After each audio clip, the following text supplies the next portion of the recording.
Jets might not have made a deal ahead of the NFL trade deadline, but it wasn't for a lack of trying. According to Brian Costello of the New York Post, General Manager Joe Douglas inquired about making a blockbuster deal for a superstar wide receiver. Douglas reached out to both the Tampa Bay Buccaneers and the Las Vegas Raiders about star receivers Mike Evans and Davante Adams.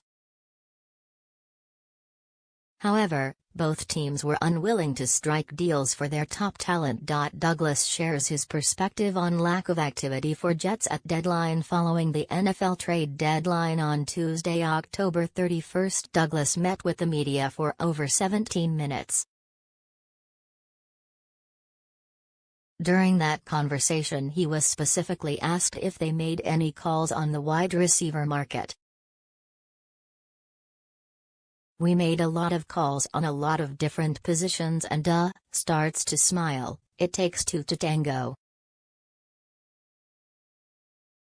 So, there were a lot of calls, but we didn't get a lot of deals done. Evans or Adams would have added another no. One wide receiver to the Jets' offense. Both players are 30 years of age and appear to be on teams heading on a one-way ticket to irrelevancy.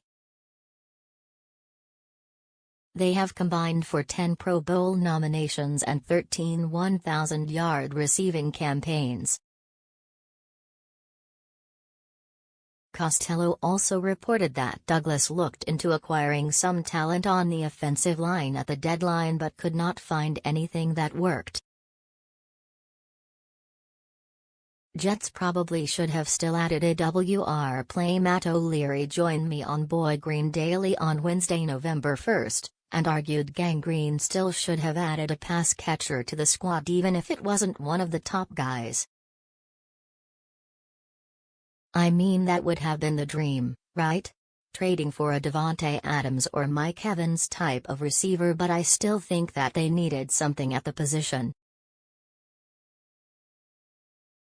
I mean, we saw Donovan Peoples-Jones go for a sixth.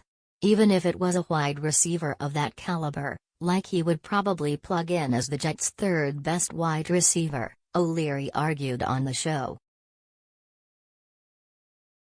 He then went on to complain about Randall Cobb being the Jets' current third receiver right now in 2023. "I'm a fan of Xavier Gipson and Jason Brownlee. I'm excited they are getting an opportunity, but having two undrafted free agents, rookie wide receivers try to carve out a role in a passing offense that is already struggling is a big challenge."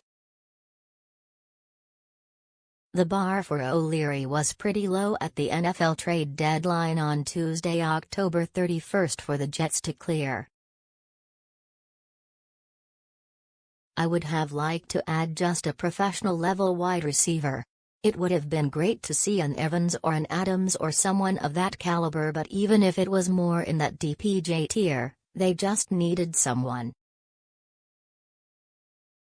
"I was a little critical of Joe Douglas for not finding a move.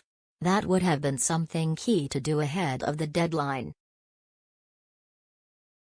With the trade deadline now passed, the Jets will have to rely on other creative avenues to add talent through the rest of the season.